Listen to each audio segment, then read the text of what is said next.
And anyone who knows me knows that I don't do these well. So every strategy that I talk about, I've been using all week on myself, the whole way here. I find these really hard. And I don't then shy away from it. Obviously, one thing would be to never do one of these speeches again, because that would make my life easier. But you know, being a good teacher is putting yourself out there and doing things that are hard, because that's what we ask students to do every day.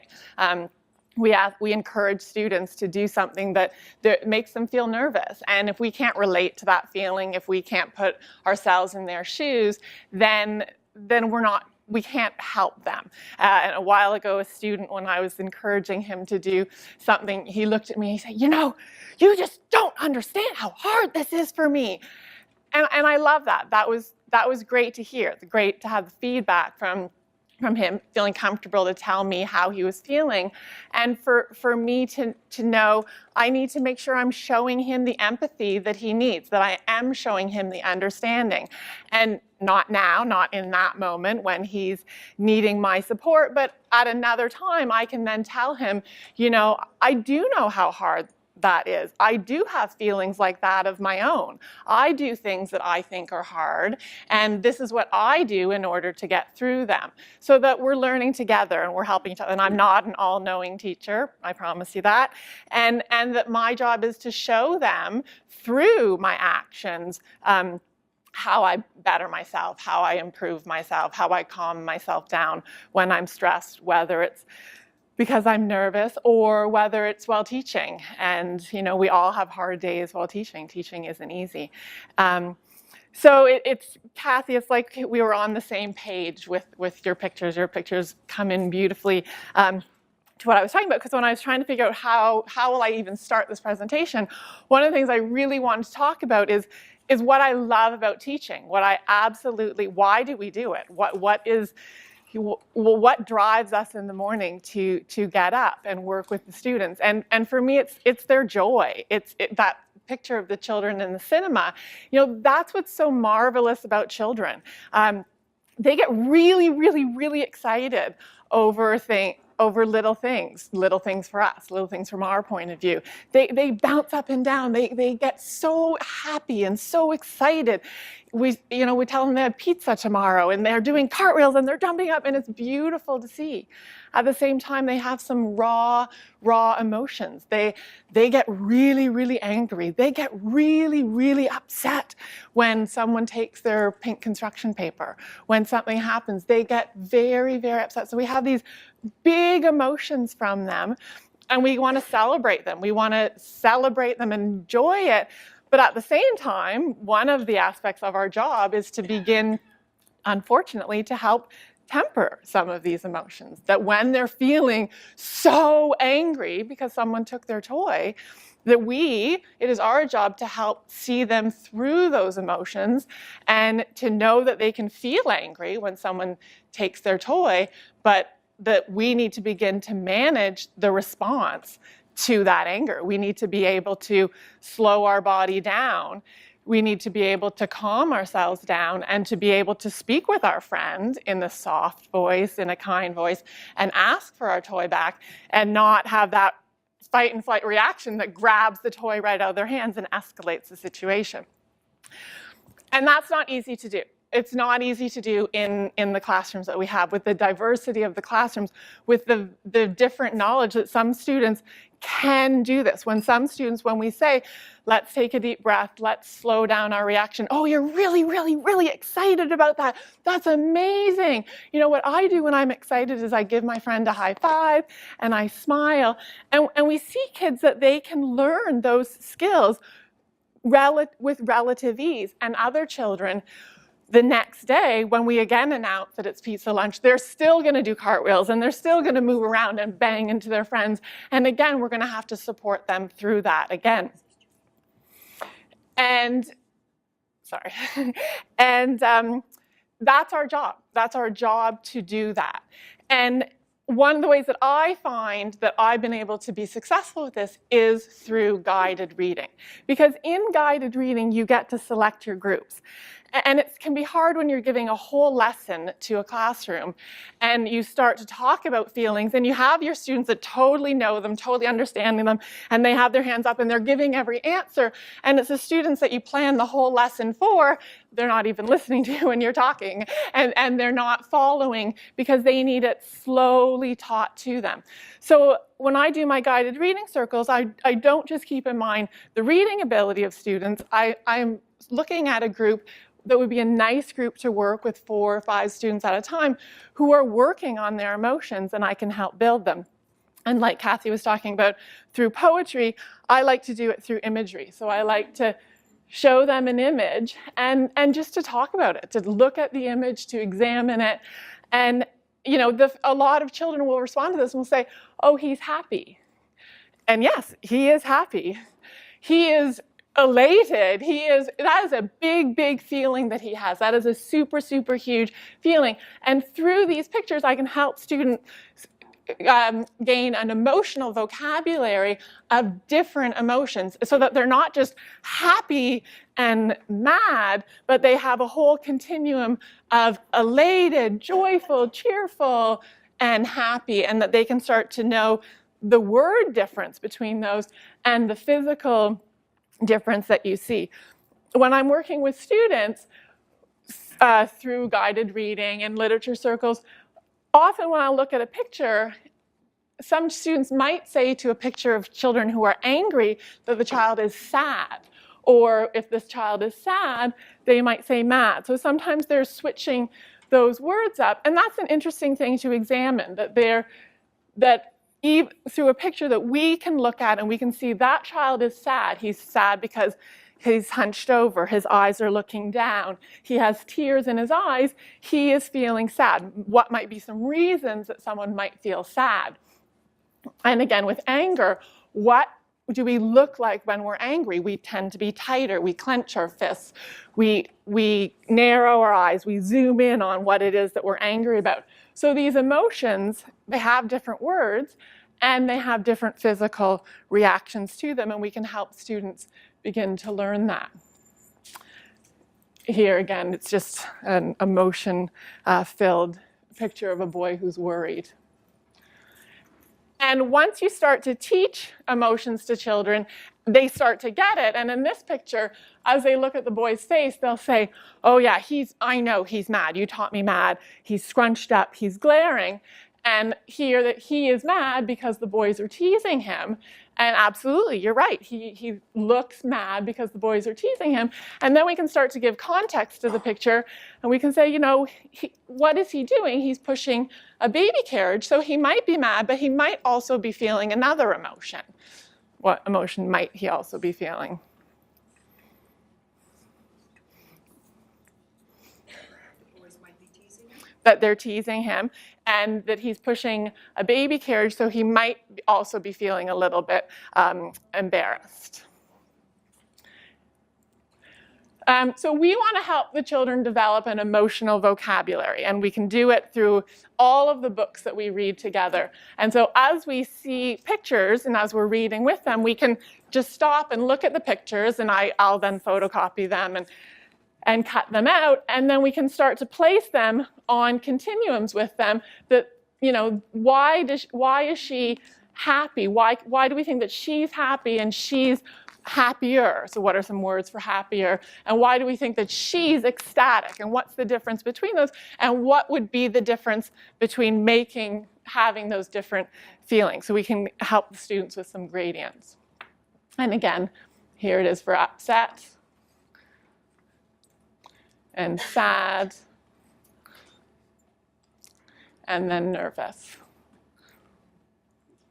And at the beginning, I certainly try and keep my categories so that we have a positive one, and we speak a lot in the positive, and then I look at our 3 harder emotions, and I try at the beginning to keep them to feelings of sadness, feelings of anxiety, and feelings of anger, and to help them understand the difference between those. And then we bring it into their artwork. So then we want them to be drawing, and this slowly becomes more personal, because again, these are such big, hard feelings to teach that at the beginning, if we're teaching children in the moment when they're upset, when they're feeling angry and it's about them, it's very hard to have these conversations, and it's very hard to examine it because they're so sensitive. And as we all are, as when we're having challenging moments with our friends, that it's not when we want to really be examining what we look like and why we feel that way. So with children, we can do it, we can begin to make it more personal through their own drawings. And again, we can put their drawings on a grid in the classroom. And then we can start to bring it into them. So in your handout, there's a stress curve that I've done. And the stress curve is just for you. It's not something that you would blow up and put into the classroom, because my work shouldn't be hanging in your classroom. It's the children's work that should be in the classroom. So very much you want to take the information from the curve, and you want to help the children be able to understand, what do they look like when they're in low stress? What do they look like when they're calm? What do they look like when they're relaxed? And then to have them understand that stress increases, and that it can go to their high stress. And again, with the curve, I always then bring it back to myself, because it's very easy to always look at the children and what the children need to work on. But I also think, okay, I need to make sure that I'm modeling the behavior for them, and that I know what my triggers are, and that I know when I'm calm and what I look like when I'm calm. I'm always calm in the morning at the beginning of the day when everything's going well. And then as the day goes on, what are the things that start to impact me? What are the things that start to be hard on me? And what's my thinking? Well, my triggers are impacting me. So again, I make sure that everything that I'm teaching the children, I'm applying to my own life. And so we want to really be focusing on what the body looks like as they're going up the curve, because children have different reactions. So some of the children, they might start to get really movey and jumpy, and they need to move around a lot as they get stressed, whereas others move into tighter, more rigid, more frozen, more angry physical reactions. And again, that can have an impact on the way they behave after. And then we want to talk with them about the triggers, about what it is that can cause these physical reactions in us. And I always keep my symbols the same. So for my trigger, I always use a square when I'm representing it, so that when it's represented in the classroom, the square always is the situation, the event, it's what happened. And then we talk about triggers. What would be things that might make you feel upset? Someone said, I could not play. I spent recess by myself. And so we start to get situations that are really real for them and relevant. And then we can start to associate that someone said I couldn't play. That might be make a child feel angry. And then again, the drawing to go with it. Or I spent recess by myself. That might be more of a sad, lonely feeling. And so again, we can start to have these continuums of triggers and reactions that do make sense. If someone spilt paint on the picture, you might be a little bit upset. And if someone said that I was annoying, that might irritate you. And if someone hit me, you're going to be angry. If someone hits us, we are going to be upset. We're going to have a negative physical reaction to that. And this is the response, but then this is the reaction. We still have to think about what our next move is. How can we help the children know that you might feel angry on the inside and you're beginning to feel tense, but how not to escalate it and to take it to the next level. We also have to help the children know that some of the triggers, that if your reaction doesn't match the trigger, then that's when things get trickier in the classroom, and it's harder for others to understand. If there's no blue paint and you get irritated, someone's going to be trying to move you along. If the teacher says, I could not play on the computer, and you start to get visibly angry, it's a big escalation for a trigger that maybe would have a reaction closer to here. And someone would not give me the toy that he was playing with. And if you start to react in the same way that someone reacts when they hit you, those are the children that are experiencing trouble in school and challenging moments, and having the teachers talk with them, because their reaction to the triggers doesn't go with what we expect for their age and what we expect in the classroom. And that's when some of these children are having repeated problems, and we can help them understand that they're allowed to feel angry sometimes, but that it has to match the trigger, and it has to be able to, and they have to be able to begin to learn to move through some of these feelings. So again, it's okay to be upset, and it's okay to look upset, but it's not okay to, and this is when I, begin to work in explicit language what the child is doing that it's not okay to do. And these are the 4 things that it is not okay to do. These are the 4 things that it is okay to do, so that we really start to make behavioral contracts with these children and say, this is what you felt was a huge trigger, and this is what you looked like. This is what is not okay. There's going to be consequences to these behaviors, but this is something that we can do, and that if you have the child on board and you're working with the child, that you can start to help them with some strategies for what they're going to do.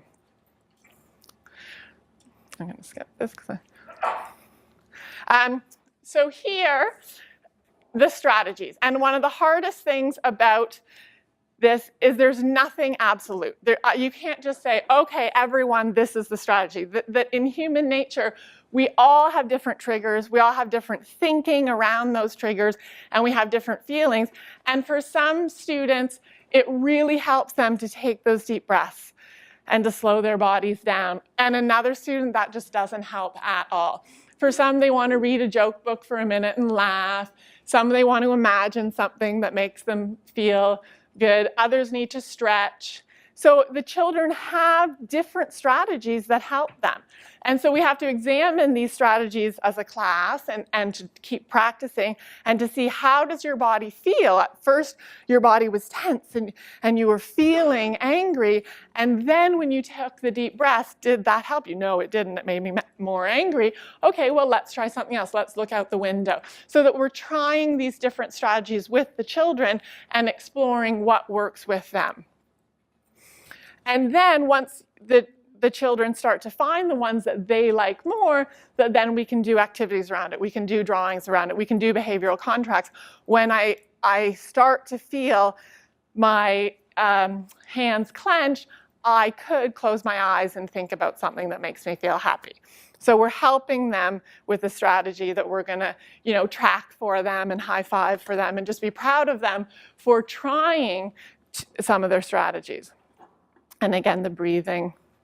I can control the way my face looks so that I don't look angry, my angry face, and then my soft face, because again, it's the beginning of starting to have control over your body. You might not be able to say, okay, I'm feeling angry, I'm going to close my eyes, I'm going to take deep breaths, I'm going to go look out the window. That's a lot to expect from children, but just even the beginning of knowing what it looks like when you're really angry and how to soften those shoulders, there's dysregulation in that. There's calming down that occurs, and that is a huge success. And again, that they can then start to make their own goal sheets for what they'll do, and which is great. So do I have time for a quick activity? No? Well, so in what I like to do, I could show it. Yeah. So as you're doing this throughout the time, you can have, will you hold this side for me? Thanks. You can have an emotional continuum. And so what I'll do is I will quickly pass out some hearts for anyone who is willing to come up and stick their heart on.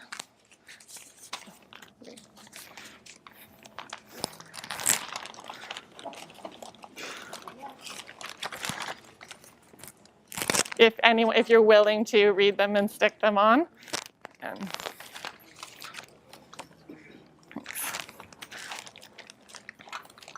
So in class, as we work together, we have a continuum that, this is a huge problem, this is a big problem, this is a problem, this is not such a problem, and that we start to think about the emotion words and we can track them. So if anyone that I gave a heart to is willing to come up and stick it on, that would be great.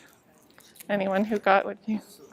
So you got... I got happy. Happy. So over on the very far end. Yeah, really, really. Here, I'll Yeah. hold this if you want. Thank you.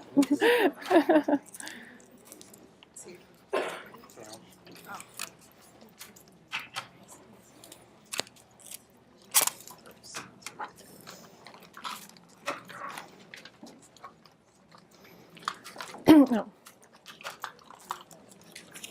Yeah. Thank you. Thanks.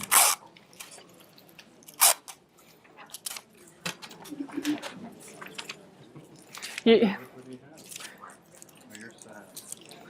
So where would sad be on the... Either huge or big problem. Maybe it's just a problem.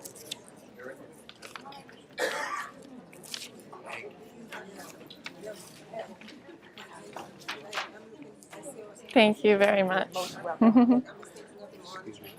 Thank you very, very much. Okay.